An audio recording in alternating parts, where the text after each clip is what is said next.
Why is the federal government playing with fire? They are mucking around with what could be the next major disaster for this country. This foot and mouth disease threat is way too close for comfort at the moment. As you know, it's been detected in Indonesia. There are real fears a tourist could easily carry it back from the popular destination of Bali.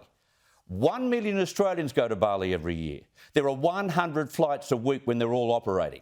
It can be carried on the bottom of shoes, on the bottom of thongs, even in someone's luggage. It poses no risk to humans, but it's highly contagious in animals. And when it spreads, well, our livestock is worthless. No one on the planet will buy meat or cattle from Australia for years if we get this thing. And after drought, fire and floods, it will tip farmers right over the edge. Now, Graham Forbes is a dairy farmer from Gloucester in New South Wales. He says it just takes one positive case of foot and mouth. Once it gets in, we're finished. This will destroy everything we work for. Look what happened in the United Kingdom in 2001. We've got a template for this. When the virus broke out there, more than 6 million cows and sheep had to be destroyed. But now think about that scenario on steroids. Australia's live export industry is worth $27 billion. If foot and mouth finds its way here, it could end up costing our economy $80 billion. No one will buy our livestock. No one will buy our meat. Farms will be wiped out and we'll all feel the pinch, including massive prices we pay for meat at the supermarket. This is a significant emergency and only 3,500 kilometres away, or less than a 4-hour flight away. And so far, the new government is failing to take all the steps at their disposal to ensure we avoid this disease. The new Agriculture Minister, Murray Watt, has made his way to Jakarta for emergency talks. Mr. Watt, you've gone the wrong way. This is what he's focusing on at the moment.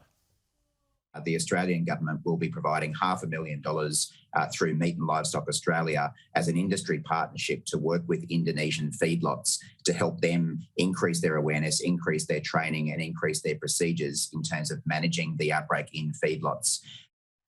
That's all well and good, Murray Watt, but you could send a dozen departmental staff to Indonesia to introduce safer work practices. His only concern right now should be sitting in the offices of our major airlines and ensuring measures are taken to stop it from coming to Australia. And currently, our biosecurity measures are simply inadequate. People are being randomly screened and checked on their return flight. There's an awareness campaign using signage and some social media. And there are sniffer dogs at some of our airports. Passengers are also required to declare if they've been to an area of risk. Well, guess what? People don't always tell the truth when they return home. They don't always properly declare where they've been or what they have in their bags. Every farmer who's commented on this threat this week has said we need mandatory screening of every single arrival and maybe even the cancellation of all flights from Indonesia. Watt says he won't cancel those flights because it'll disrupt the tourism industry. Those concerns pale into insignificance compared with the possibility of having this disease in this country. The use of foot baths and foot mats have been used previously by Qantas under similar situations, and they should be used yesterday. Now, the New South Wales Agriculture Minister, Dougal Saunders, cannot understand why that measure is not in place now.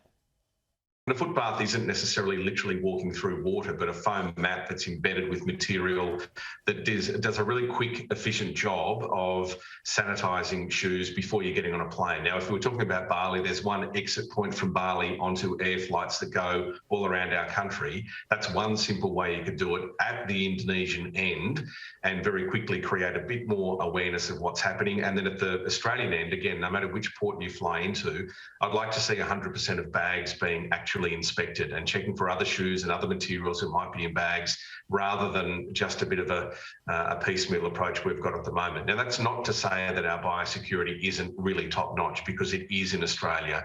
But with the threat at Bali and the amount of people that are travelling to and from, it is more than just an awareness campaign that we need. We need that as well, but we can take some fairly swift actions with that meaningful surveillance that I think would make the difference.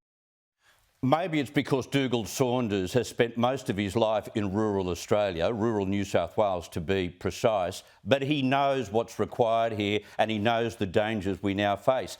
The Deputy Prime Minister, David Littleproud, has already said this week that if we don't act, it'll cost us more than the cost of JobKeeper. Right now, the government's response has been pathetic. Maybe that's because the Agriculture Minister is a Queensland lawyer and not someone with a rural background. Now remember, Labor has a history of dudding farmers. They overreacted by shutting down the live cattle export industry in 2011 after that Four Corners special on mistreatment of cattle in Indonesia. Some producers never recovered from that. Some families have never got back on the land. And the compensation over that single decision has now reached $2 billion. They've got form, the Labor Party.